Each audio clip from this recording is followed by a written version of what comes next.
quoi? C'est à sauver. Ton pays, mon pays, ton pays, mon pays. Ne semblera pas dans la guerre. Au nom de Jésus, je déclare que tout esprit de guerre se loin de notre pays au nom de Jésus.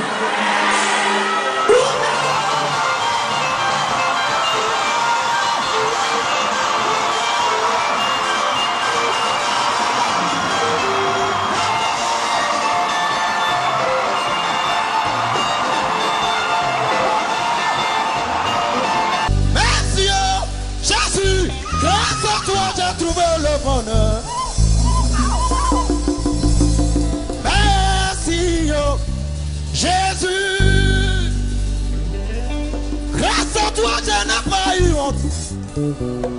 Grâce à toi je n'ai pas eu honte.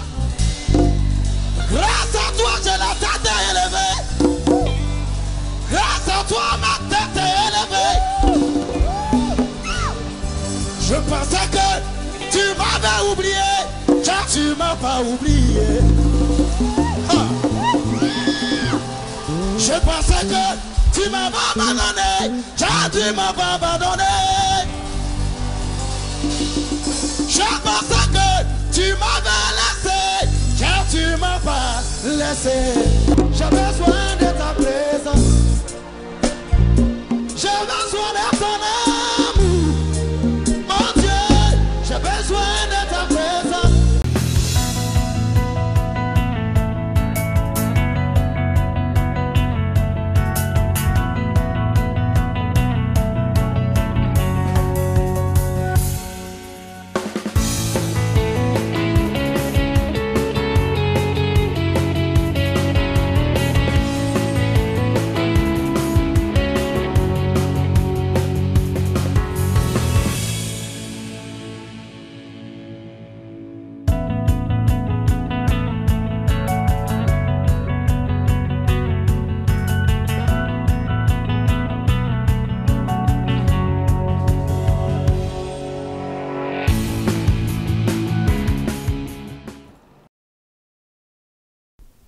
Shalom à tous et bienvenue dans votre émission Les couleurs de la vie. Alors aujourd'hui est un jour spécial parce que nous recevons sur le plateau des couleurs de la vie une personne spéciale. Pourquoi spéciale?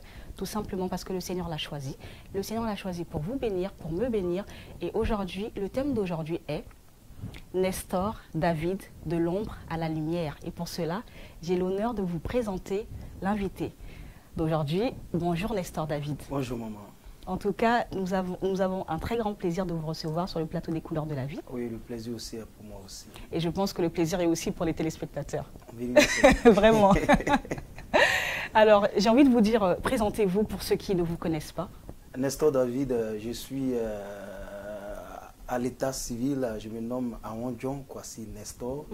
Je suis ivoirien, originaire d'Abengrou. Précisément à l'est de la Côte d'Ivoire, je suis Agni. Voilà ce que je peux dire sur ma personne. Très bien. Alors vous dites, je suis ivoirien. C'est vrai que le Seigneur nous fait naître quelque part sur un pays, dans un pays, sur un territoire. Mais ce que vous faites aujourd'hui, je peux le témoigner, va au-delà de la Côte d'Ivoire, va au-delà du simple pays de la Côte d'Ivoire.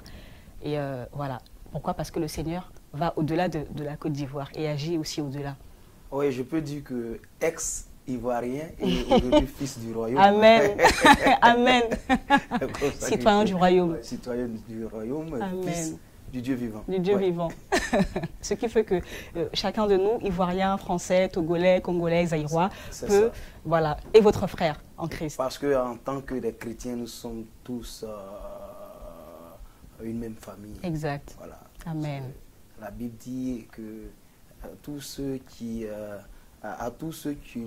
l'ont reçu, il leur a donné le pouvoir de devenir enfants de Dieu. En tant que tous des enfants de Dieu, nous venons tous d'un même Père qui est Dieu. Donc, nous sommes tous parentés, qu'on soit français, américain, africain ou asiatique.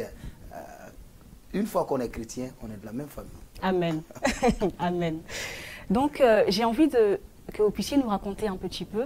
C'est vrai que le thème d'aujourd'hui est Nestor David, de l'ombre à la lumière. Et on comprend par ce thème que vous avez traversé, que vous étiez dans l'ombre. L'ombre signifie donc les problèmes, les souffrances, et que vous avez traversé un chemin qu'on appelle les épreuves, et que vous êtes arrivé là où le Seigneur a voulu que vous puissiez arriver. Est-ce que vous pouvez nous raconter un peu d'où vous venez, comment le Seigneur vous a appelé, et ce que vous avez traversé? Bon, ben, j'ai béni le Seigneur de m'avoir permis de connaître des moments difficiles. Avant, je ne comprenais pas. Avant, dans ces moments difficiles, je me lamentais, je me souciais. Il m'arrivait par moments où j'ai pensé que Dieu m'avait oublié, Dieu m'avait abandonné. Mais pourquoi je suis Dieu? Pourquoi je le sers? Et puis je ne vois rien. Mais plus tard, j'ai compris qu'il fallait que je connaisse ces moments difficiles. Il fallait que je traverse des moments difficiles pour que Dieu soit glorifié dans ma vie, pour que ma vie soit un témoignage de conversion, d'édification pour son peuple. Donc, aujourd'hui, j'ai compris que je devais passer par là pour être un instrument d'évangélisation pour le Seigneur. Donc, alors, je ne pourrais pas, on n'aura pas le temps vraiment de décortiquer un peu ma vie, mon témoignage, parce que ma vie est faite d'histoire. Comme j'ai l'habitude de le dire, j'ai perdu mon père à l'âge de 2 ans. Tout a commencé par là. Je n'ai pas connu mon père, je n'ai pas connu mes parents. Et j'ai été élevé dans un village, dans un campement, qui se nomme Ara, dans la région d'Abengrou, où j'ai passé toute mon enfance. Et jusqu'à l'âge de 10 ans, j'ai commencé à voir que le traitement était différent des autres enfants de la maison. J'étais traité différemment. Et au point où mon oncle qui m'a élevé, parce qu'après la mort de mon père, c'est le petit frère de mon père qui m'a élevé. Et jusqu'à l'âge de 10 ans, j'ai constaté que mon oncle en question, il avait 4 femmes. Et d'abord, pour commencer, j'ai commencé à avoir des traitements différents que les autres. Parce que quand on prépare, on était plus de 12 personnes, 12 garçons à manger ensemble. Et quand on prépare, on sert la nourriture dans une bassine et on assis tout autour, les 12 personnes assis tout autour. Et chacun prend un coup, on fait le tour de l'assiette jusqu'à ce que ça te trouve, ta paume est sèche. Et c'est pas assez. Et quand on finit de manger, chaque enfant rentre dans la chambre de sa mère qui gardait aussi des réserves de nourriture à ses enfants. Et eux, ils se retrouvaient, ils mangeaient. Moi, j'étais assis. J'avais faim et je n'avais pas d'où rentrer pour aller manger. Et le traitement était différent. Et c'est au fur et à mesure que j'ai commencé à constater beaucoup de choses. Et une fois, il y a quelque chose qui m'a marqué. Un 24 décembre, mon oncle m'a demandé de l'accompagner avec 2 de ses femmes. On est parti, en ce moment j'avais 14 ans par là. Donc nous sommes partis, on a fait des achats, acheté beaucoup de cadeaux, beaucoup de jouets. C'était tellement lourd, c'est moi qui ai transporté. Et quand on est arrivé à la maison, ils ont distribué les cadeaux à tout le monde. Et moi, je n'ai rien reçu. Et j'ai posé la question à mon oncle, mais les cadeaux et ma part. Il y a l'une des femmes de mon oncle qui me sort cette parole qui est restée dans ma tête et je n'ai jamais oublié parce que chaque fois je me rappelle. Elle m'a dit, toi tu es un orphelin comme ça, tu n'as rien, tu n'as pas de parents. Et quand elle a dit ça, parce que chaque fois mes frères me disaient que le père en question n'était pas mon père, ce n'était pas mes parents, moi je n'ai pas de parents. Donc moi, je ne croyais pas à ça, mais quand l'une de mes marades a dit ça, j'ai posé la question à mon oncle et mon oncle a confirmé. Il m'a dit que, ouais, effectivement, ton père est mort, ceci, cela. J'ai demandé, mais où sont mes parents maternels? Bon, il a commencé à me raconter. C'est comme ça que j'ai été accueilli. J'ai quitté la maison, j'ai été accueilli. Je dormais à l'église, dans une église pentecôte où je partais prier. J'ai été accueilli par une dame ghanéenne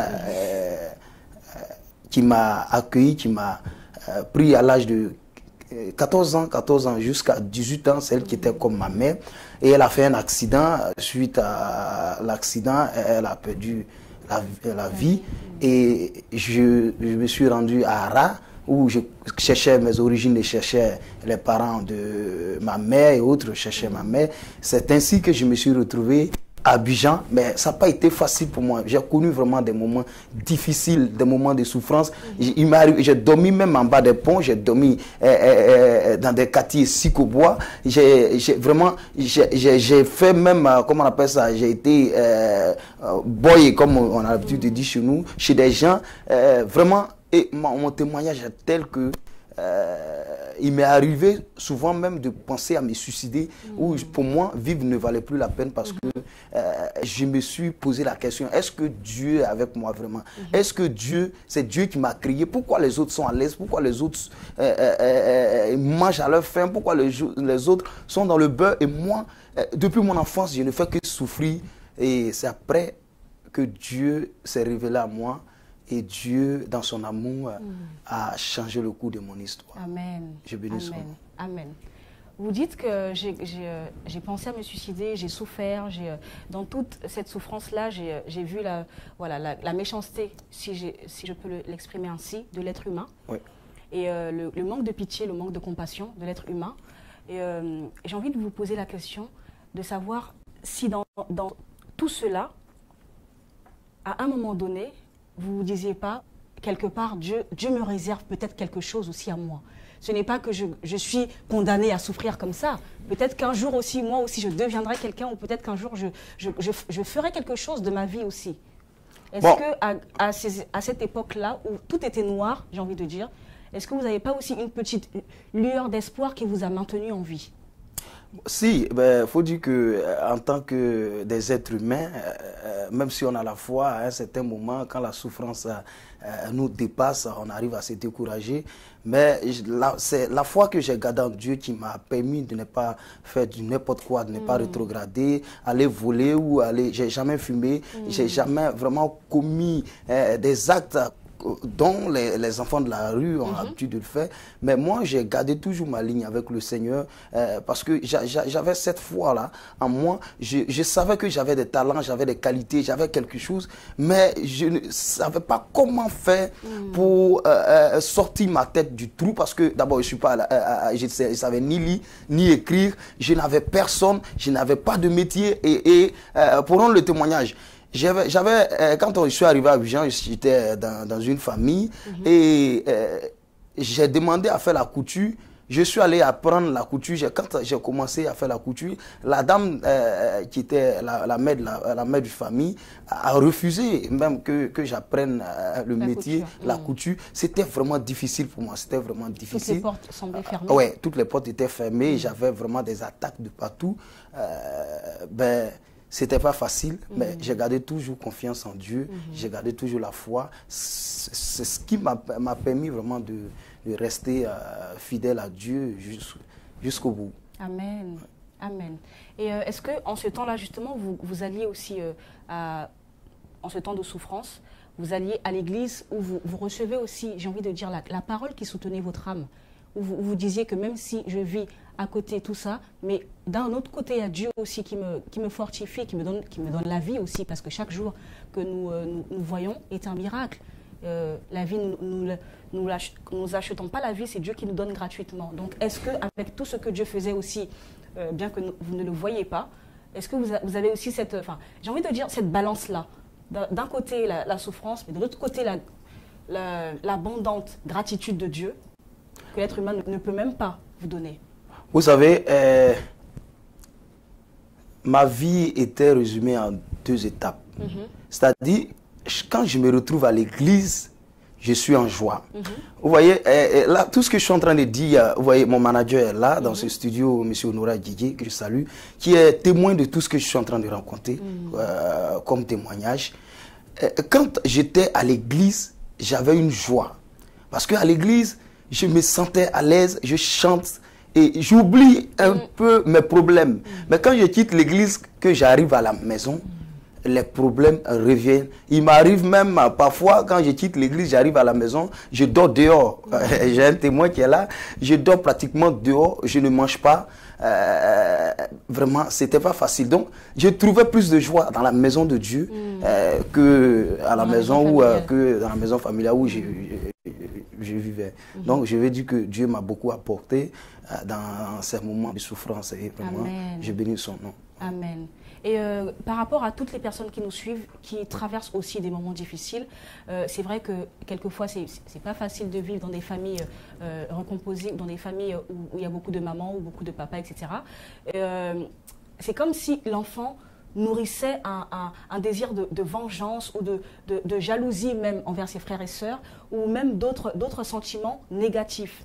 Mais j'ai envie de dire, comme le Seigneur avait déjà touché votre cœur et qu'il vous attendait bien devant, quels sont les sentiments que vous avez développés dans votre famille qui vous ont, j'en suis sûre, servi à être ce que vous êtes aujourd'hui?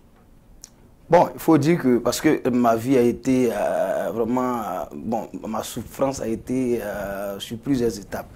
C'est-à-dire, quand j'ai quitté d'abord le village, je suis arrivé en ville à Ara et j'ai connu aussi des souffrances avec d'autres personnes. C'était comme, c'est mon destin. Et à un moment donné, j'ai accepté ça comme ça. Et quand je suis arrivé même à Abidjan, c'était pas aussi facile.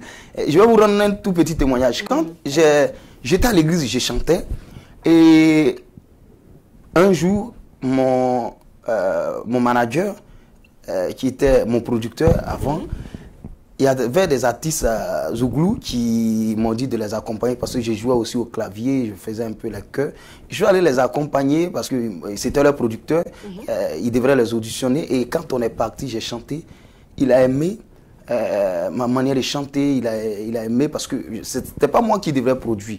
Et je l'ai invité à la suite, cela je l'ai invité à l'église, chez moi à l'église. Et quand il est venu, il a vu comment je chantais, tout ce que je faisais.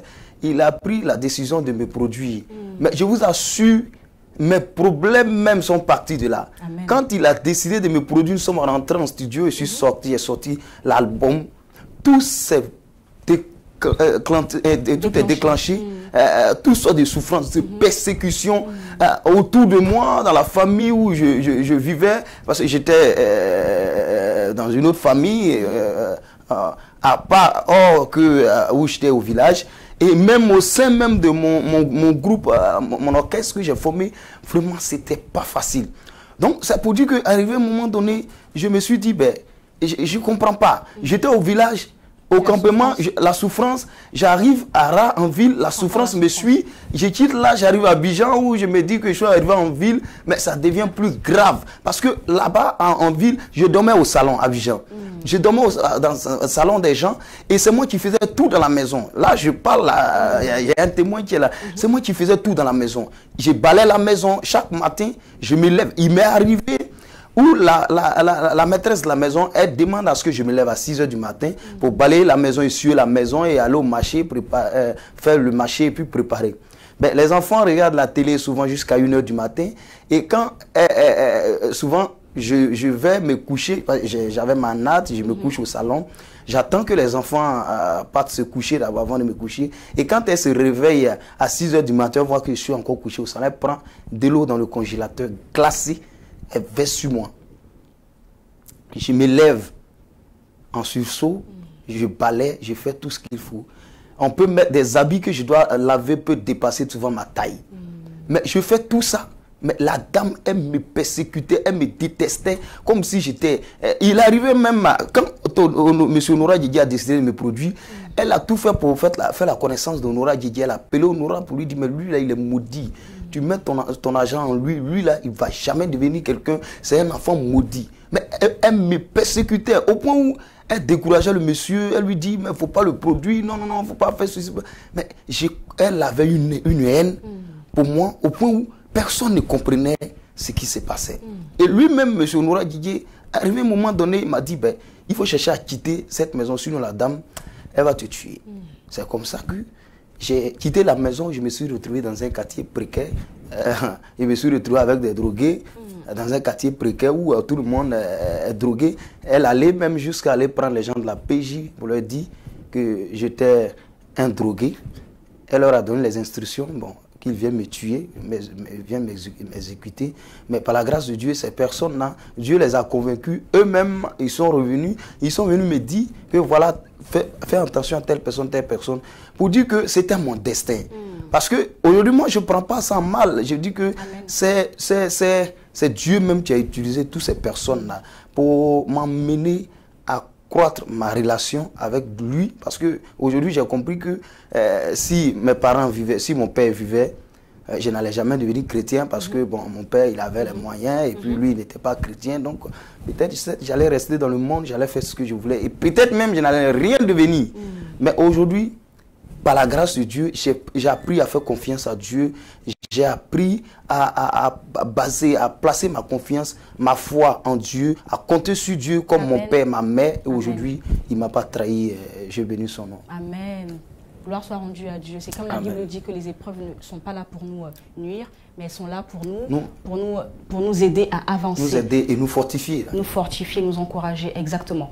Donc, dans tout ça, c'est comme si Dieu avait mis des pions pour que vous puissiez avancer pas à pas, pas à pas. Et c'est en cela que vous, dans toute cette galère, toute cette souffrance, vous disiez toujours, un jour, je serai quelqu'un.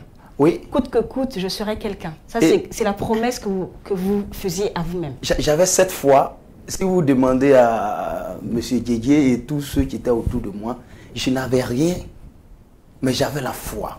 C'est-à-dire quand quelqu'un échange avec moi, quelqu'un parle avec moi, j'avais une certaine foi en moi que je peux devenir quelqu'un, je peux devenir un grand. Et je prophétisais toujours. C'est-à-dire, je ne baissais pas les bras, je me décourageais. Jamais, j'étais vraiment quelqu'un de positif. Voilà, j'étais vraiment, je faisais confiance en mon Dieu et je faisais confiance en moi, mais je savais que j'avais des qualités. Et quand je suis rentré en studio, j'ai sorti le premier album avec les difficultés, ça n'a pas marché. Mais je n'ai pas baissé les bras, j'ai continué de prier, de travailler, de prier, de travailler. Et quand vous voyez, vous écoutez Jésus ressuscité, l'album qui m'a révélé, je prophétisais sur ma personne, sur ma vie. Pour dire que j'avais foi en Dieu et j'avais foi en moi, je savais que quelque chose de bon pouvait sortir de moi. Amen. Et Dieu a entendu toutes ces prières, il a entendu mes requêtes, il a entendu, il a vu la foi que j'avais placée en lui. Il n'aime pas gâter son nom, donc il est obligé de se glorifier. Amen. Et vous disiez aussi que comment dirais-je, ce n'est pas vous qui faites les choses, c'est Dieu qui fait au travers de vous, donc vous n'avez aucune gloire à tirer. Et personnellement, j'admire justement cette façon de penser parce que c'est totalement vrai.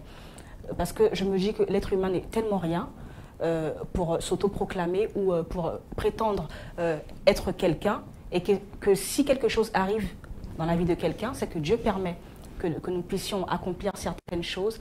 Et j'ai beaucoup aimé aussi lorsque vous disiez que je ne suis rien et je ne mérite même pas la gloire. Il faut que toute la gloire revienne à celui par qui tout cela est possible. Oui.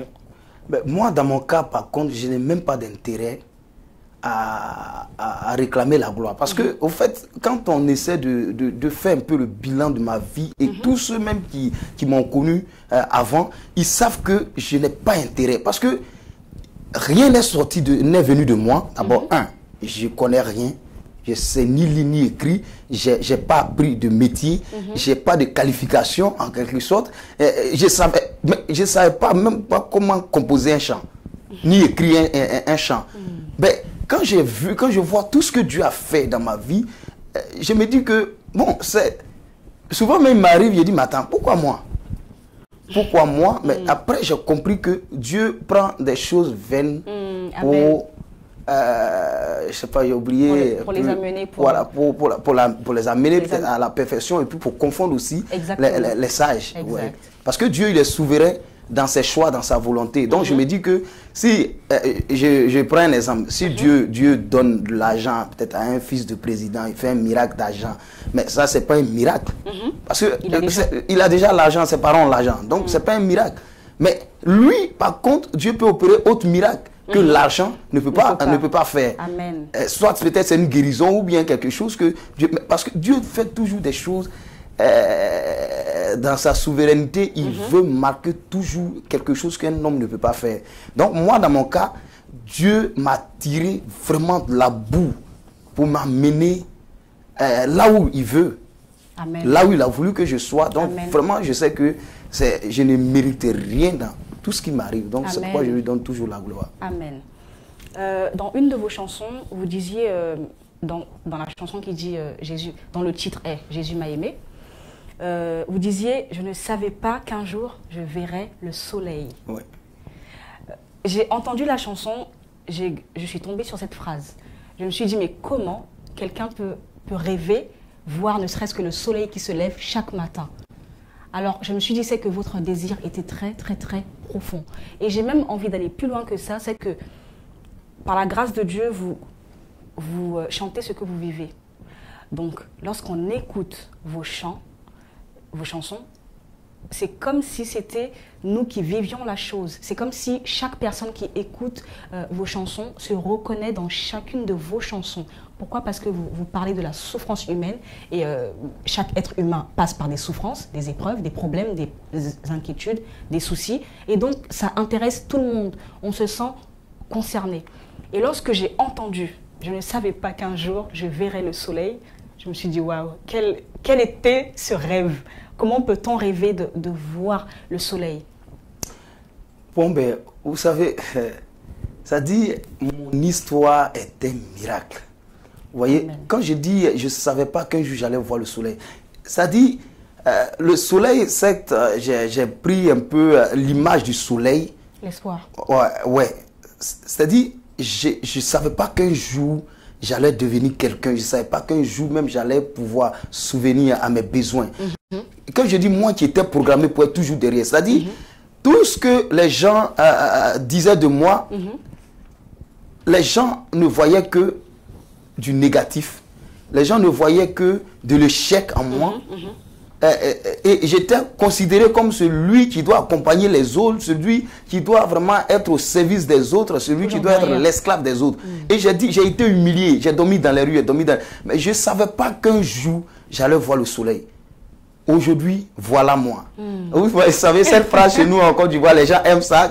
C'est devenu un slogan. Quand les gens parlent, ils disent aujourd'hui, voilà moi. Pour dire que j'ai pris ce français terre à terre pour que tout le monde puisse comprendre, mesurer l'ampleur et la dimension de ce que vraiment Dieu a fait pour moi. Et à travers ce chant, j'ai vraiment voulu rendre témoignage des bienfaits de l'Éternel dans ma vie, pour dire à quelqu'un qui m'entend, qui est dans la souffrance, qui ne croit plus à un lendemain meilleur. Je vous assure que Dieu m'a dépassé, Dieu m'a étonné, Dieu a dépassé mes entendements humains. Je vous assure, quand je sortais l'album, quand je suis rentré en studio, mon objectif, je ne pensais même pas qu'un jour, j'allais même, ne serait-ce que traverser l'aéroport. Ce n'était pas là ma vision, je ne rêvais même pas à ça. Je me suis dit que j'ai été tellement l'objet des humiliations. Moi, je vais juste sortir un album, passer à la télé pour que les gens sachent qu'au moins, moi aussi, je peux devenir quelqu'un. Mais aujourd'hui, Dieu s'est saisi de ce que j'ai chanté, sans même toutefois parler peut-être un français académique ou écrit de bels textes. Mais Dieu s'est saisi de ces paroles et aujourd'hui, par la grâce de Dieu, j'ai parcouru presque tout le monde entier. Et si ce n'est pas Jésus qui peut faire ça, je ne vois pas un homme opérer un tel miracle ou un autre Dieu à part Jésus. C'est très vrai. C'est vraiment vrai. Si ce n'est pas Dieu, il faut me dire c'est qui. J'ai envie de dire. J'ai envie de vous poser la question très simplement. Aujourd'hui, êtes-vous heureux, Nestor David? Oui, je suis heureux d'être enfant de Dieu. Amen. Ma plus grande joie, c'est que je n'ai pas rétrogradé. Je ne suis pas allé dans le monde. J'ai gardé la ligne, je suis resté en Dieu. Et aujourd'hui, je suis très content. Aujourd'hui, à mon âge, il y a beaucoup de choses dans lesquelles je ne suis pas. Aujourd'hui, par la grâce de Dieu, je suis chrétien. Et quand les gens voient à moi, quand les gens me regardent, mon histoire, ma vie est un témoignage. Amen. Pour beaucoup de personnes. Aujourd'hui, je suis très fier et content d'être enfant de Dieu, content d'être un ambassadeur de Jésus-Christ. Et il n'y a pas plus de joie que parler de Jésus à travers le monde entier. Amen. Amen. J'ai aussi envie de rajouter non seulement la joie d'être enfant de Dieu et d'être son messager dans toute la création. Oui. Il y a un deuxième bonheur qui vous est parvenu. Oui. Parlant de la Bible, que dit la Bible? Celui qui a trouvé une femme a trouvé le bonheur. Donc, on peut dire que vous êtes doublement heureux. Oui, vous savez, le jour de mon mariage, quand on a fini à la mairie, on partait au lieu de la réception, j'ai commencé à couler des larmes. Parce que je me suis rappelé de beaucoup de choses.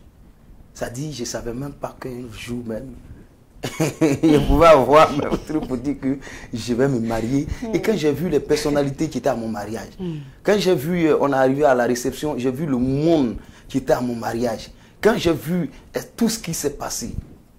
Et aujourd'hui, de la souffrance, des moments difficiles, j'ai jeté un regard au village, au campement. Aujourd'hui, me voilà, je suis marié. Aujourd'hui, on m'appelle monsieur Aondion. Aujourd'hui, il y a une femme qui porte mon nom. Vraiment, j'ai béni le Seigneur. Amen. Et après ça, Dieu m'a donné une fille, une charmante fille. Aujourd'hui, je suis un père. On m'appelle papa aussi. C'est un témoignage, je rends grâce à Dieu. Amen. Amen. Alors, mis à part ces deux bonheurs, c'est vrai qu'on a été content et heureux pour vous lorsqu'on a appris que vous étiez mariés, parce que, comme la Bible dit, c'est réellement un bonheur pour un homme de se marier, de trouver celle qui nous correspond. Et c'est vrai que vous remplissez, vous n'êtes pas très vieux, vous êtes bien jeune, et vous remplissez des stades entiers, vous remplissez des grandes salles, vous faites des concerts dans toute la création, dans tout le monde entier. Je peux dire que vous avez une certaine joie, que les gens viennent pour recevoir ce que le Seigneur a fait dans votre vie et ce que le Seigneur a mis en vous pour que vous puissiez donner aussi à ces personnes en difficulté aussi, peut-être qui viennent, ou simplement des gens qui veulent vous encourager, ou simplement des gens qui veulent recevoir ce que le Seigneur a mis en vous. Et alors que vous n'étiez pas considéré auparavant,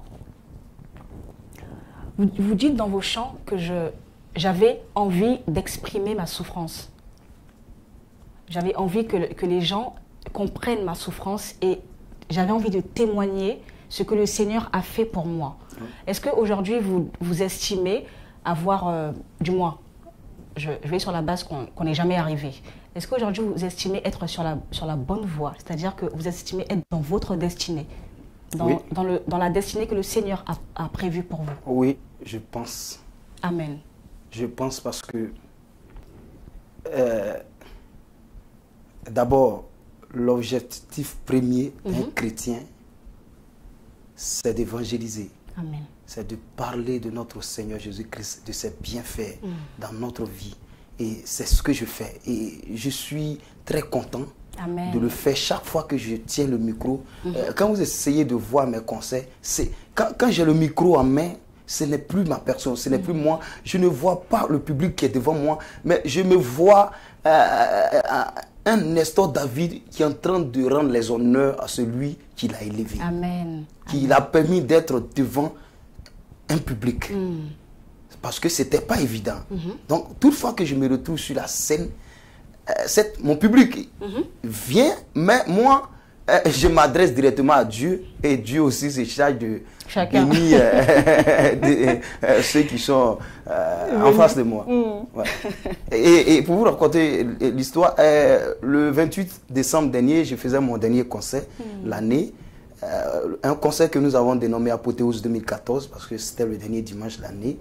Et pendant le concert, nous avons invité des autorités de notre pays, de la Côte d'Ivoire. Et parmi les autorités, il y a un député qui a pris le micro, un député président d'un parti politique, un grand parti politique en Côte d'Ivoire. Il a pris le micro sur la scène et il a dit, Nestor David, tu es un témoignage de la grandeur de Dieu. Amen. Tu es un témoignage et toute la jeunesse ivoirienne, africaine doit suivre ton témoignage. Et tu fais de bonnes choses pour Dieu et ton public te le rend bien. Aujourd'hui, tu es comme le miroir de la jeunesse ivoirienne. Quand il a dit ces paroles, j'ai compris que il n'y a pas mieux que servir Jésus. Quand on sert Jésus, Dieu nous glorifie. Amen. Pour que lui soit glorifié. Amen. Parce que vous voyez là, non? Amen. Il est le seul, j'ai toujours l'habitude de raconter cette anecdote. Il dit il est le seul cabri. Parce que quand on dit ah non, là, c'est un cabri, c'est ça, non? Il est le seul qui a marché sur tapis rouge. Il est le seul. C'est-à-dire, lui, quand il se retrouve parmi les autres, mais ils ne sont pas même sûrs comme lui. Lui, il peut faire le malin sur eux. Parce que les autres, ils se promènent ailleurs, ils mangent les herbes, on les tue. Mais lui, il est le seul, il marche sur tapis rouge et puis on l'acclame. On l'acclame, il rentre. Vous voyez? Donc, c'est pour dire que quand on sait Jésus, toute fois qu'on servira Jésus, les gens vont nous acclamer parce que Dieu est en nous. Amen. Nous sommes au service d'un grand maître qui se glorifie en nous pour que lui soit glorifié. Parce que Dieu ne peut jamais descendre. La seule chose que Dieu ne peut pas faire, il ne peut pas descendre pour venir se glorifier, pour venir s'adorer. Dieu ne peut pas s'adorer. Donc, il a besoin de nous pour l'adorer. Mais toutefois qu'on l'adore, toutefois qu'on fait quelque chose qui est dans l'intérêt de Dieu, Dieu se glorifie en nous. Il nous glorifie pour que lui soit glorifié. Amen. Donc, c'est comme ça que moi je comprends. Amen. Gloire à Dieu, parce qu'il y a plusieurs personnes qui se demandent, mais est-ce que je suis sur le bon chemin? Quel est mon appel? Qu'est-ce que je dois faire? C'est vrai que c'est une question existentielle pour les chrétiens qui ne savent pas, du coup, ils errent. On peut dire ça comme ça. Ils se cherchent encore. Et gloire soit rendue à Dieu que vous puissiez, que vous ayez trouvé votre voie. Et tous ces problèmes-là, le choix que vous avez eu à faire entre la famille et l'Église, vous avez choisi la bonne part, l'Église, donc Dieu.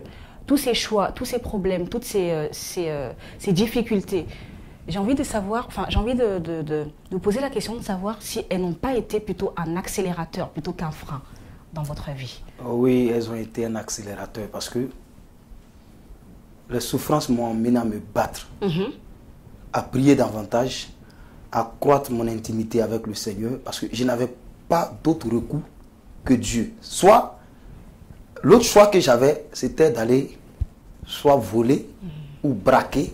Alors là-bas, tu rentres, là-bas, je peux perdre la vie. Or, pourtant, en persévérant avec Dieu, je peux croire que demain, puisque je sais que Dieu m'a créé avec des valeurs, avec mes capacités, demain, Dieu peut se révéler en moi, dans ma vie. Donc, c'est le choix que j'ai fait et au temps convenu, Dieu a bien voulu se glorifier dans ma vie. Et je pense que je devais passer par là. C'était une transition, un passage obligé pour que, parce que si je n'étais pas passé par ces souffrances, que même je chantais, l'impact n'allait pas être comme elle l'est aujourd'hui. Parce qu'aujourd'hui, je peux regarder quelqu'un en face et lui dire que Jésus est Seigneur. Amen. Pourquoi il est Seigneur? Je n'ai pas m'arrêter pour lui dire non, il a fait dans la Bible, dans Somme tant, il a fait ça pour David, il a fait ça pour Abraham. Oui, je suis d'accord. Mais toi-même, moi-même, là, qu'est-ce qu'il a fait pour moi? Qu'est-ce qui m'a stimulé à m'accrocher à lui? Mais s'il n'y a pas de témoignage, il n'a rien fait pour moi, alors je peux le chanter comme ça sans vivre ce que je dis. Et puis je peux le chanter comme ça sans pratiquer même la vie chrétienne. Et puis aller faire du n'importe quoi parce que bon, je n'ai pas d'engagement à lui. Or, pourtant, là où je suis là, si je m'amuse, je peux me retrouver. J'ai plus envie de... Si je retourne au village, je dois retourner au village en grand. Amen. Mais j'ai plus envie de retourner au village en tapette ou vraiment... c'est pas bon. Donc, puisque j'ai plus envie de me retrouver comme ça, je veux toujours être à son service pour qu'il se glorifie dans ma vie, pour qu'il me glorifie chaque jour, que lui aussi soit glorifié. Aujourd'hui, même quand je vais au village, les gens, on met tapis rouge comme le cabri qui a marché sur le tapis rouge. Ouais. Mais c'est parce que je suis au service de Dieu.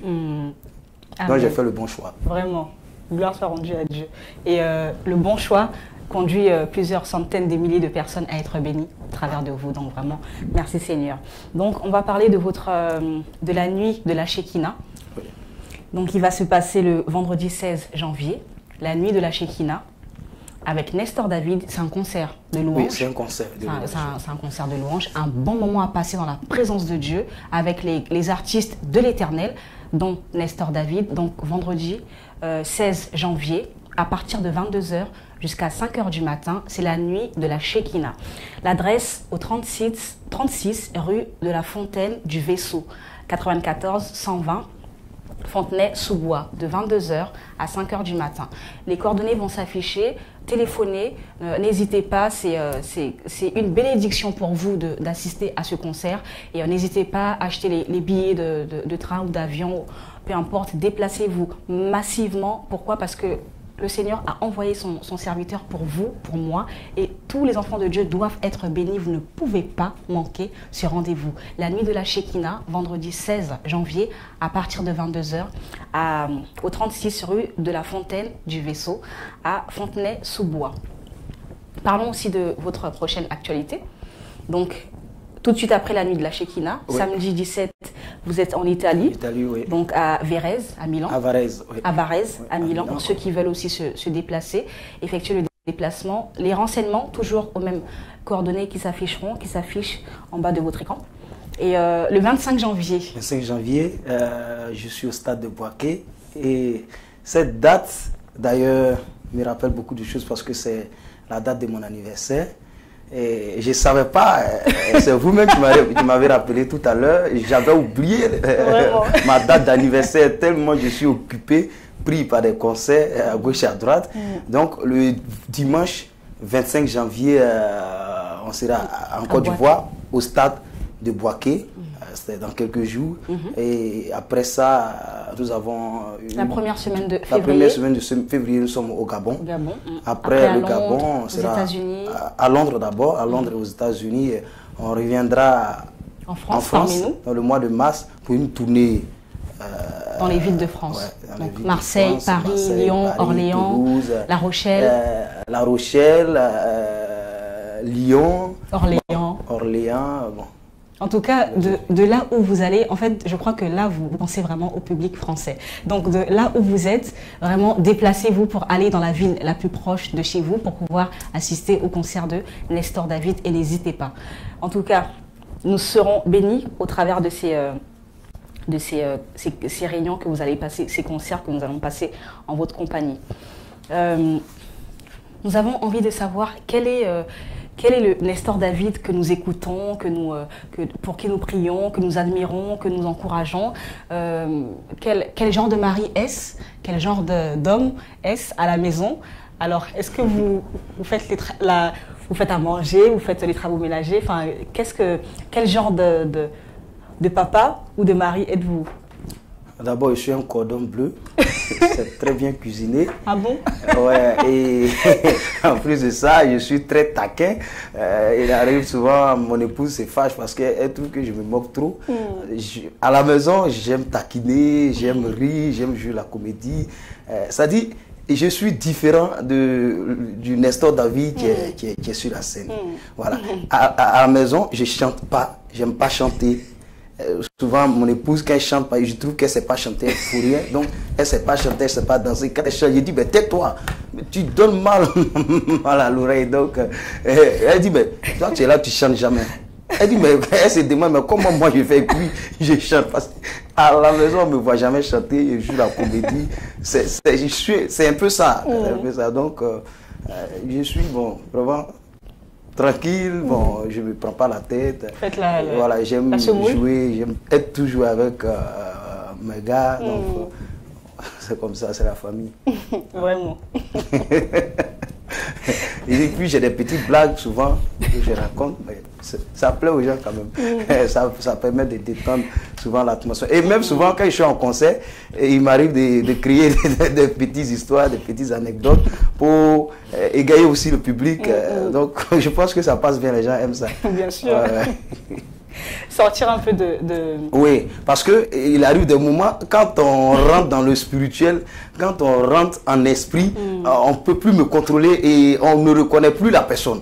Il arrive même que les membres de mon staff, quand ils s'approchent de moi, ils tombent sur l'onction. Ils tombent sur l'onction. D'autres même, tous les moments, il y a un qui voulait venir me donner de l'eau. J'étais sur la scène et quand il est arrivé, en me donnant l'eau, lui, il m'a touché. Quand il m'a touché, l'onction l'a pris, il est tombé sur l'onction. Après, on lui dit, mais va lui donner de l'eau. Quand il réclamait l'eau, il dit, donne plus.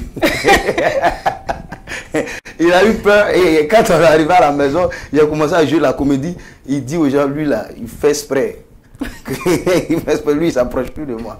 Donc je fais un peu la part des choses, du que il y a le côté spirituel. Voilà, et le côté humain, donc il faut rester naturel, pas se rajouter, reste soi-même, et laisse tout. Mais à la maison, vous ne chantez pas pour madame? Non, je ne chante pas, je rencontre des histoires, des petites blagues pour elle. C'est nous qui profitons. Je chante rarement, je ne chante pas comme ça. Bon, je me souviens, c'est quand on a fait la dot, la nuit, j'ai chanté un chant pour elle, mais j'ai oublié, j'ai chanté un chant. Elle a beaucoup aimé, souvent elle me demande de chanter, je dis, je ne chante plus. Il va falloir qu'elle me paye avant de chanter. C'est merveilleux. C'est vrai que les téléspectateurs ou les gens qui vous suivent, qui regardent vos concerts, qui achètent les CD, aiment aussi savoir comment est la personne en dehors de la personne qu'ils voient sur scène. Et ils aiment aussi savoir, et ça fait toujours plaisir aussi, à savoir que vous passez des bons moments aussi chez vous, que vous vous réjouissez. Ça plaît toujours. Alors Nestor, David, racontez-nous un petit peu des anecdotes que vous avez vécues durant les concerts ou les tournées, ou même chez vous aussi. Bon, ça c'est une histoire, vous savez. C'était Jésus avec ses disciples. Vous savez que Jésus, il aime les pâtes de poulet. Donc, il a organisé... Pierre, il aimait organiser les choses. Il a organisé une cérémonie à l'occasion de l'anniversaire de Jésus. Et Pierre a préparé 6 poulets rôtis. Et Jésus, quand il arrive, il reste en route, il fait des miracles jusqu'à... Il perdait du temps. En temps, Pierre avait faim. Donc, Pierre a commencé à manger une pâte de chaque poulet. Donc, tous les 6 poulets, il a mangé une pâte de chaque poulet. Quand Jésus est arrivé, vers minuit, Jésus s'emmène avec sa soutane. Il arrive, Jésus rend grâce, il ouvre le repas, il regarde, parce qu'en temps, lui, c'est les pâtes qu'il aime. Jésus aimait les pâtes de poulet. Donc, il ouvre, Pierre a mangé une pâte de chaque poulet. Et puis Jésus lui dit, mais Pierre, tu as mangé les pâtes du poulet. Il dit, non, mon Seigneur, moi, mes poulets que moi j'élève ont une pâte. Jésus lui dit, mais c'est quel poulet sur cette terre-là qui a une pâte? Il dit, bon, c'est comme ça, allons voir dans le poulailler. Donc, Pierre, il élevait les poulets aussi. Donc, ils sont arrivés dans le poulailler. Les poulets dormaient, il faisait nuit. Jésus a tapé les mains. Les poulets ont commencé à sauter. Ils sautent sur les 2 pieds. Pierre dit, mais Jésus, tu vas nous tuer, tu as fini un miracle. Mes poulets qui avaient une pâte là, tu viens de faire un miracle, ils ont eu 2 pattes. C'est pour dire que Jésus, il fait des miracles dans toutes les circonstances. Donc, voilà.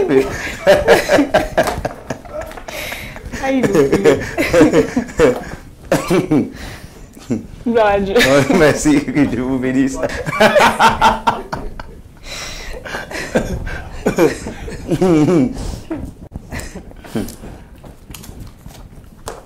Bon, on continue? Ok, vous savez, j'avais l'un de mes collaborateurs, lui, il ne mangeait pas assez. C'est-à-dire, quand on fait un plat, quand il touche un peu, il est rassasié. Et un jour, il est venu nous voir, il a dit qu'il voulait se présenter dans une famille parce qu'il voulait doter une soeur. Donc, on est arrivé chez ses beaux-parents.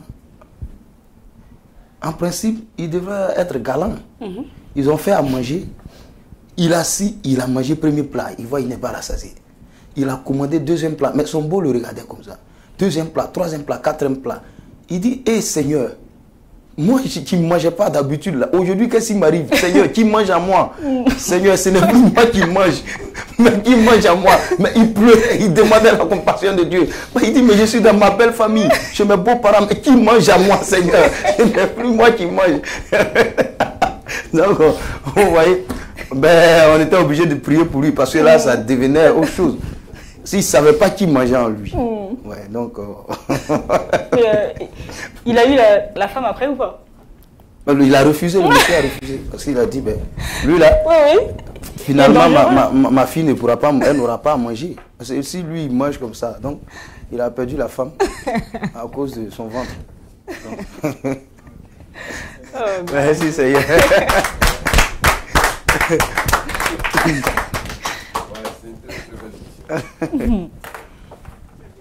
Gloire à Dieu. Oh là là. Alors, j'ai envie de vous demander, avez-vous une parole d'encouragement, un mot à dire à toutes les personnes? Bon, nous traversons tous des difficultés à un moment donné de notre vie.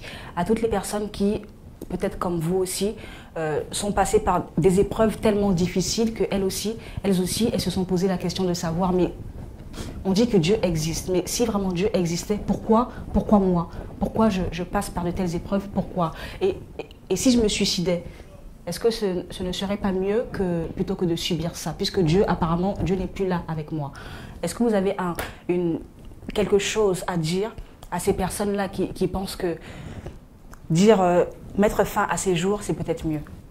Moi, je pense que quelqu'un qui connaît des moments difficiles, qui veut se suicider, c'est vrai que j'ai pensé à ça avant, mais je pense que si tu te suicides, tu n'as rien compris parce que non seulement tu n'as pas pu rentrer dans ta gloire, parce que Dieu nous a destiné chaque enfant de Dieu à une gloire. Et je vais dire, hier, il y a l'une des membres de mon staff ici en France qui m'a appelé, qui m'a dit qu'il y a une dame qui cherchait à me rencontrer, cherchait à m'avoir au téléphone, elle les suppliait. J'ai demandé à ce qu'elle donne mon numéro. Et la dame en question m'a appelé hier. Quand elle m'a appelé, elle avait la larme aux yeux, elle pleurait même au téléphone. Elle m'a expliqué beaucoup de choses. Et elle me dit, non, vraiment, elle veut se suicider. Je lui ai dit, ah ouais, tu veux te suicider, mais tu n'es pas encore mort. Tu vis. Elle dit oui. Il dit ça, c'est un témoignage. Amen. Hier, est-ce que tu as mangé hier? Elle dit oui. Aujourd'hui, depuis le matin, tu as déjà mangé? Elle dit oui. Il dit demain au moins tu pourras avoir à manger? Elle dit oui. Je dis c'est un témoignage. Amen. Bravo. Amen. Dieu a fait de grandes choses dans ta vie. Amen. Elle dit bon, c'est ce que vous me dites? Je dis oui. Toi au moins tu as eu à manger hier. Mais il y a des gens qui n'ont même pas pu manger hier. Aujourd'hui, là, il y a des gens, depuis le matin, ils se sont levés, ils n'ont même pas encore mangé. Pas qu'ils sont jeunes, mais ils n'ont pas. Ils ne savent pas où dormir. Tu dors dans le métro, elle dit non. D'abord, même dormir dans le métro, même c'est un témoignage. Quand tu dors dans le métro, c'est un miracle aussi. Parce qu'il y a des gens qui n'arrivent même pas à dormir dans le métro. Bien sûr. Donc, le fait que même tu dors dans le métro, il n'y a pas de métro en Afrique, dans ton village. Mais tu es quitté au village quand tu as pu arriver ici en France, tu as pris l'avion ou le bateau, tu es arrivé en France, tu dors dans le métro. C'est un miracle. Donc, tout ce que Dieu fait dans notre vie, chaque étape de notre vie est un miracle, est un témoignage. Mais il faut attendre le temps de Dieu. Parce que Dieu est souverain dans sa volonté. Il sait ce qu'il dit. Il connaît les projets qu'il a formés pour nous. C'est des projets de paix, non des projets de malheur. Et son temps n'est pas notre temps. Certes, tu peux réclamer quelque chose à Dieu. Et dès que tu obtiens la chose, c'est le contraire qui se produit dans ta vie. Tu peux réclamer, je prends un exemple, le mariage. Quand tu te maries net, soit ton mari meurt, ou toi-même tu peux mourir. Mais Dieu connaît ces choses, il prend son temps. Parce que lui, il connaît au-delà même de ce que il dit, ce que Dieu fait est inimaginable. Personne ne peut le réaliser. Il nous donne au-delà de ce que nous pouvons penser ou imaginer. Amen. Donc, il faut attendre, il faut se fortifier, il faut prendre courage. Quand on vit, c'est le plus grand témoignage. C'est le plus grand miracle. Amen. Donc, elle m'a dit qu'elle voulait se suicider. Elle dit, bon, tu n'es pas encore mort. Jusqu'à présent, tu n'étais pas encore suicidé. Tu manges, tu dors, tu te réveilles, tu dors dans une maison. Ça, c'est le plus grand miracle. Donc, Dieu t'a exaucé. Amen. Elle dit, ben, c'est ce que tu me dis. Elle dit, oui. Après, elle m'a rappelé. Elle dit, ouais, j'ai compris ce que vous avez dit. Elle dit, ok. Il faut avoir la foi en Dieu. Il faut croire. Le fait que ce que tu veux, tu peux l'obtenir. C'est-à-dire, tu peux manger, tu peux dormir, tu te réveilles sain et sauf. Il y a des gens qui dorment et ils ne se réveillent plus. Il y a des gens aussi même qui ont tout. Je connais quelqu'un au pays qui a beaucoup de moyens, qui est devenu l'un de mes papas. Bon, c'est vrai que c'est un papa, mais il m'a pris comme son ami. Il a tout. Il a les moyens, il a beaucoup d'argent, sa maison est climatisée, tout est climatisé chez lui. Mais lui, il a construit, il a fait une petite chambre dans sa maison où il n'y a pas de climatiseur. Parce qu'il ne supporte pas le climatiseur, ses os ne supportent pas le climatiseur. Non, lui, il est caché quelque part là-bas dans son coin. Et la fois dernière, quand il m'a reçu chez lui, on est arrivé, Il dit non, lui il ne supporte pas le clim, on a qu'à aller dans son coin, on va lui dans son salon, là, il fait chaud là-bas. En temps même, le gardien même est dans le climatiseur. Et ils ont fait à manger, ils ne mangent pas piment ni sel, tout ce qui est doux là. Lui, il ne mange pas. Il me dit de partager son repas, lui je goûte, mais c'est n'importe quoi. Il dit, mais c'est ça que tu manges? Il dit, ouais, il ne mange pas sel, il ne mange pas tant. Il dit, non, mais tu es mort. Vous voyez, en tant que moi, je n'ai pas l'argent qu'il a, je n'ai pas la richesse qu'il a, mais je suis content, je mange sel. Piment. Là, tout à l'heure, j'ai mangé piment, sel, tout. Je peux dormir sous climatiseur. Oh, lui, il ne peut pas. Sa voiture, il doit avoir la chaleur dans sa voiture. Je ne sais pas s'il arrive en France, comment il va s'arranger avec l'hiver. Donc, pour dire que tout ce que Dieu fait dans notre vie est un témoignage. Mais nous, les hommes, on ne voit pas. Comme on ne voit pas dans le spirituel, on peut se plaindre. Dieu nous a oubliés, nous a abandonnés, il est ceci, il est cela. Mais Dieu sait ce qu'il fait. Donc il faut attendre, il faut rester calme. Attendre le temps de Dieu et prier, prier, prier et laisser Dieu faire les choses. Amen. Amen. Et on comprend aussi que si le Seigneur arrive à agir justement au travers de vos chansons et au travers des concerts que vous faites, c'est parce que vous-même vous êtes consacré aussi à la prière. C'est parce que vous-même, vous lui avez dit, Seigneur, prends ma vie et utilise-moi selon que tu veux que je fasse, selon ta volonté. Oui, j'ai toujours l'habitude de dire, être chrétien ou un fidèle, ce n'est pas un sacerdoce. Mais quand on choisit d'être chantre, c'est un sacerdoce, c'est un ministère, c'est un appel. Soit tu es appelé ou tu n'es pas appelé. Et quand tu es appelé, c'est comme un président de la République. Le fait qu'il soit président ou bien une autorité, il a des obligations. C'est-à-dire qu'il n'a plus le droit de mener une vie normale comme un citoyen lambda. Il ne peut pas aller dans des endroits où tout le monde peut s'y rendre. C'est la même chose comme nous. C'est-à-dire, du moment où tu décides, tu penses que Dieu t'a appelé à ce ministère, que tu te consacres à ce ministère, il faut se consacrer entièrement. Il faut laisser tomber un certain nombre de choses et puis savoir que même si tu es jeune, tu as 10 ans, que Dieu t'a appelé au sacerdoce ou il t'a appelé à son ministère de chantre ou être pasteur, tu dois abandonner un certain nombre de choses que d'autres personnes n'ont pas. Tu dois comprendre que tu deviens un ambassadeur de Jésus-Christ. Une fois, j'étais en Corée du Sud, à Séoul, et c'est l'un de mon beau qui m'a reçu, qui était le consul. Et il m'a envoyé chez un couturier, il voulait m'offrir des costumes. Et quand on est arrivé, le gars a pris mes mesures, et les mesures qu'il a prises, j'ai trouvé que c'était trop gros sur moi. Et j'ai dit non, moi je ne peux pas porter ça. Que moi j'aime les près du corps. Donc il a pris les mesures, il a serré pour moi. Et il a refait les mesures. Et il a pris les mesures du consul. Mais je trouvais que c'était trop gros sur lui. Parce qu'il dit, mais tu vas porter ça, c'est pour toi ou bien c'est pour ton grand frère? Il dit c'est pour lui. Il dit non, je ne peux pas m'habiller comme toi. Parce que nous, notre profession nous exige qu'on ait un standard d'habillement, de costume. On ne peut pas porter des tenues qui sont trop près du corps. On ne peut pas porter ceci, on ne peut pas porter ceci, on ne peut pas porter ceci.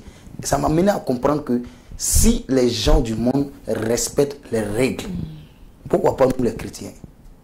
C'est-à-dire il respecte parce qu'il a l'autorité qui est au-dessus de lui, qui l'exige, le fait qu'il soit un diplomate. Il ne doit pas s'habiller comme nous, il ne doit pas porter des chemises, des habits qui sont trop près du corps comme nous, parce que c'est un ambassadeur.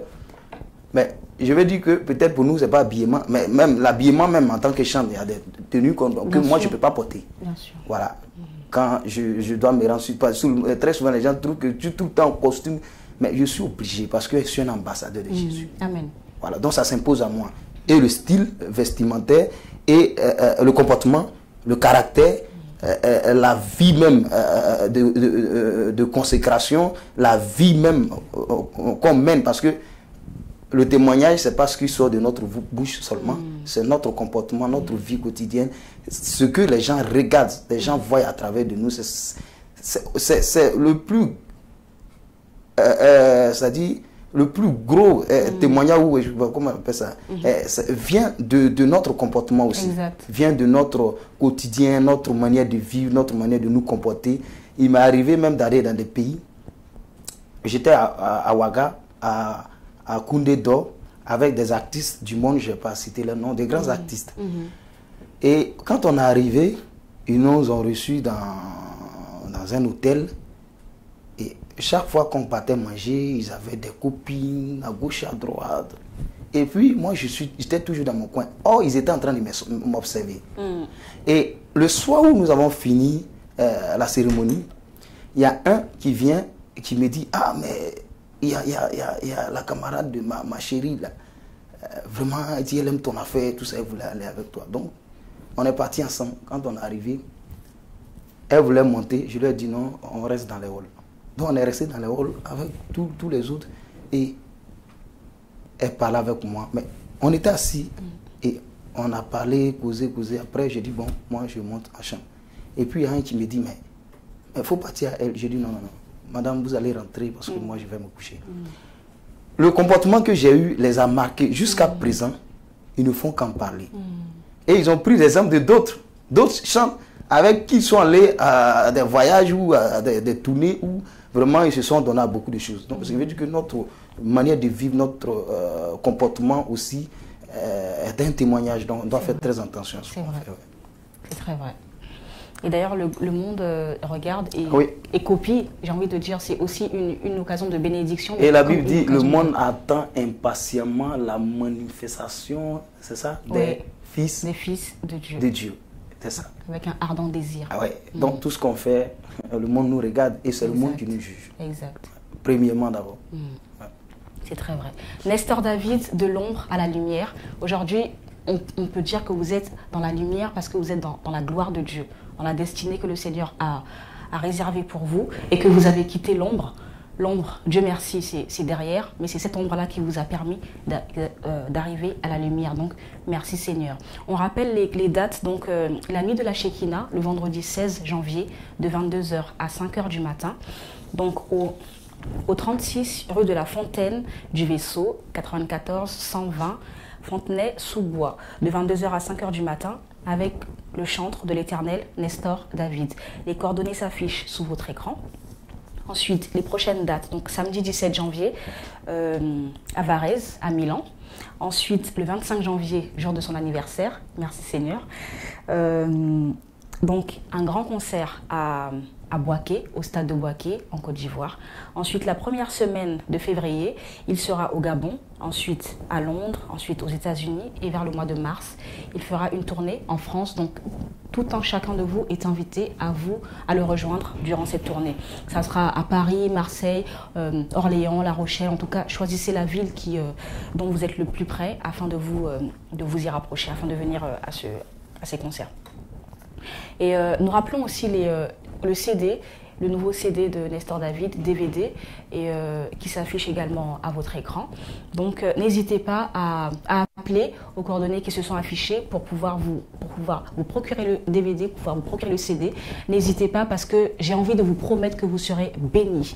Et j'ai même envie de dire, asseyez-vous, n'écoutez pas, c'est pas des chansons qu'on écoute très très rapidement comme si on écoutait une radio. Voilà. Surtout les paroles. Exactement. Les paroles qui sont dites dans ces chants parlent beaucoup de la vie, de la souffrance à la gloire, parlent beaucoup des bienfaits de l'Éternel dans la vie de quelqu'un. Ça dit, moi dans ma vie, mais celui qui écoute, le message s'adresse à la personne qui écoute. Exactement. Et j'ai envie de dire, écoutez, réécoutez. Pourquoi? Parce que comme la parole de Dieu se renouvelle, ces chansons vous parlent à chaque fois que vous écoutez, elles vous parlent de nouveau, de nouveau, de nouveau. En tout cas, Nestor David, c'est un plaisir de vous recevoir sur le plateau des Couleurs de la Vie à Gloire TV. Avez-vous un dernier mot pour toutes ces personnes qui vous soutiennent, qui vous encouragent, qui vous regardent, qui vous écoutent également? Oui, je voudrais dire merci à toute la direction de Gloire TV. Merci pour cette émission. Je voudrais dire merci aussi au Seigneur. Merci à tous mes fans, à tous ceux qui nous suivent en ce moment.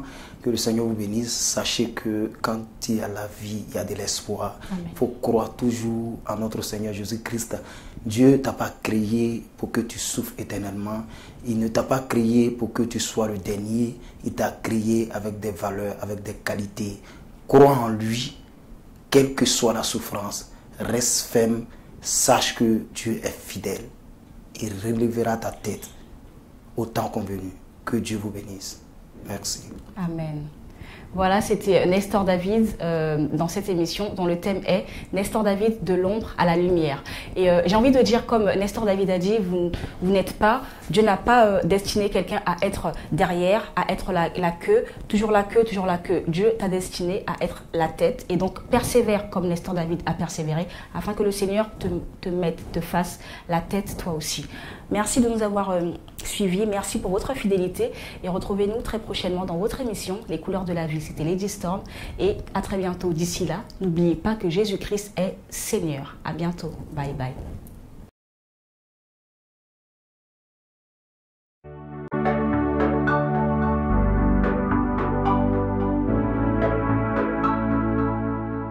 Minimse Yesu Kristo ya wawo juma no ni mi ye ya wawo juma Yesu kwa no ni mi ye ya wawo juma enoti Yesu ya wawo juma mami o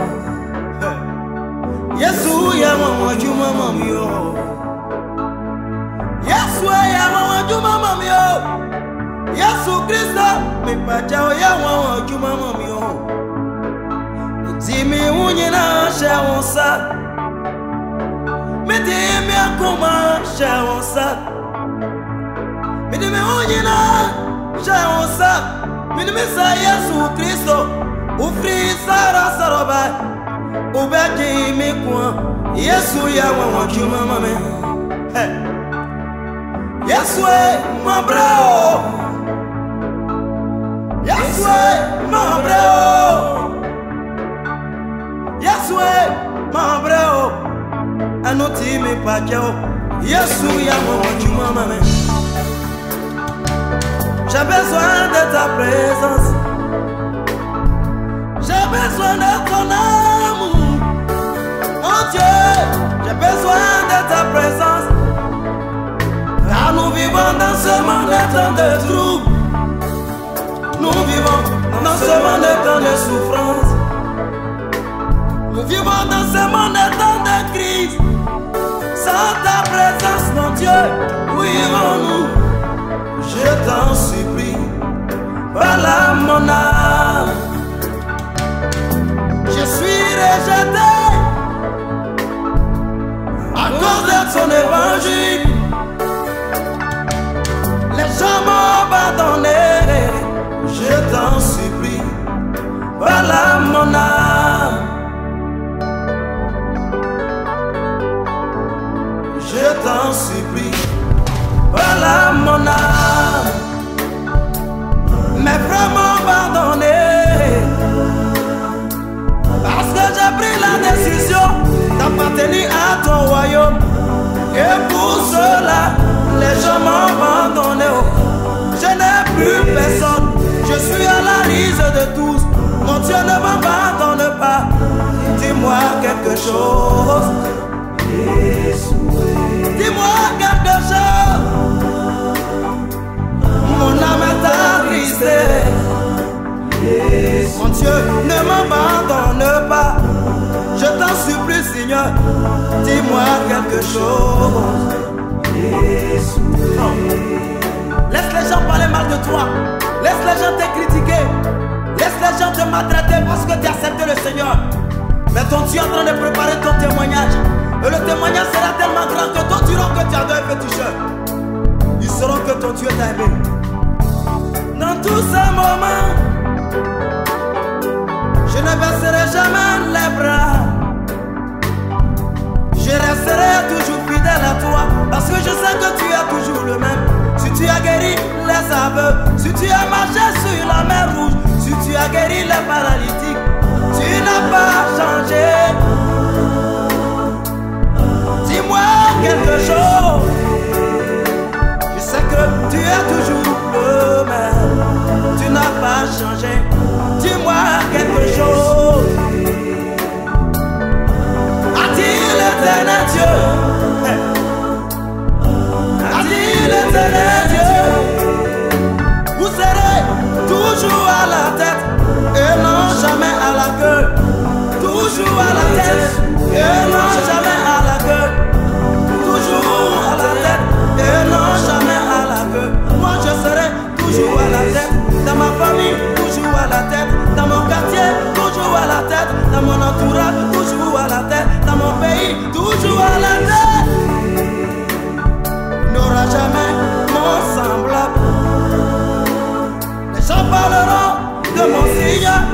toi, car les autres dieux sont morts.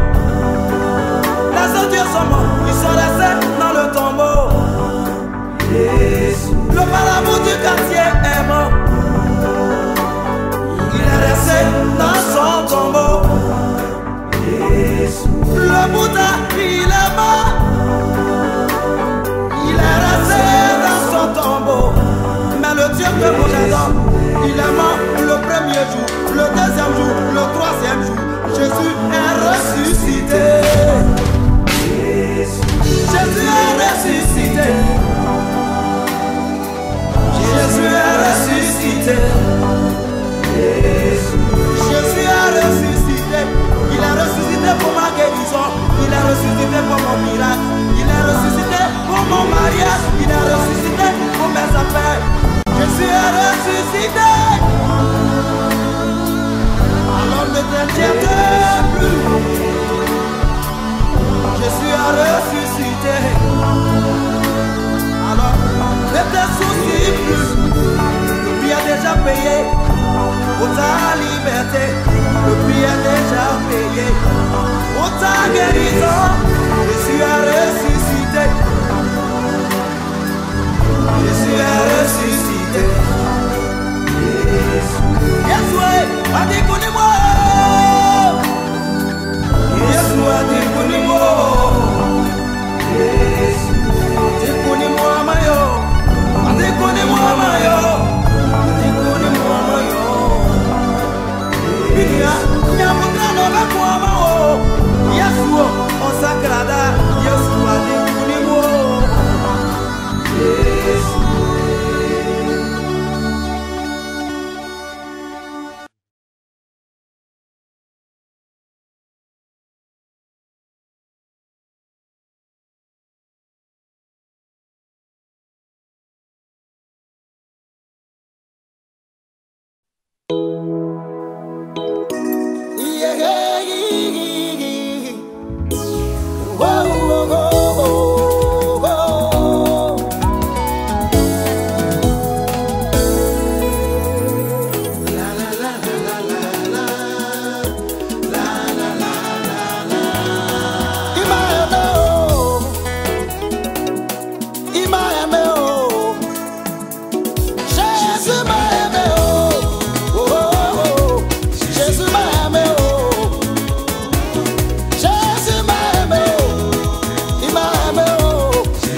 Les autres.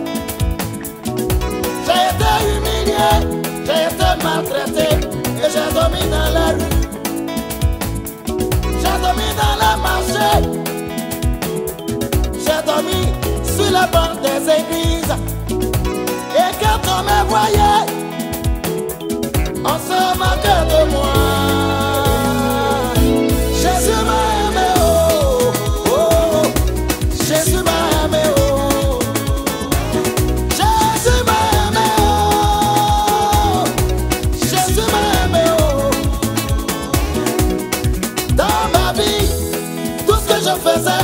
N'était que des échecs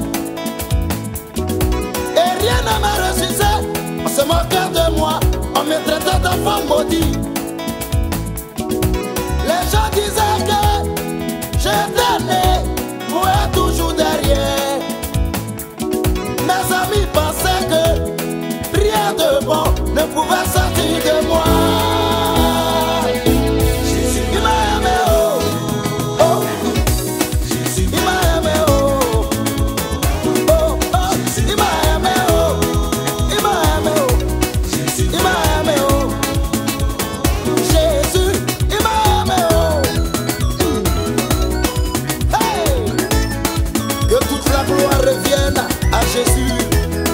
Celui qui m'a aimé.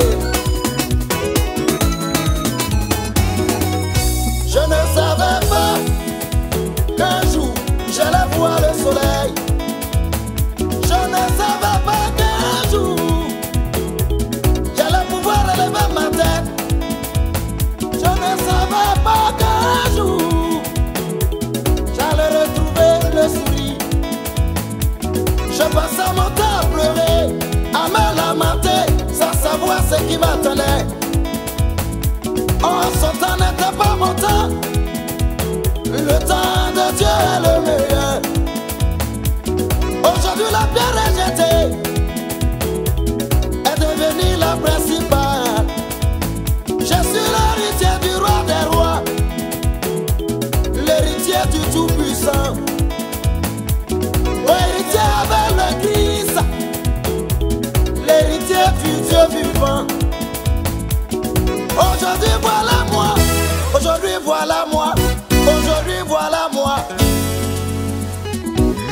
Il m'a aimé, oh Jésus m'a aimé, alléluia, alléluia. Il m'a aimé, oh Jésus m'a aimé, alléluia, alléluia. Il m'a aimé, oh Jésus m'a aimé, alléluia, alléluia. Il m'a aimé, Jésus m'a aimé, alléluia, alléluia. Je passais mon temps pleurer, sans savoir ce qui m'attendait.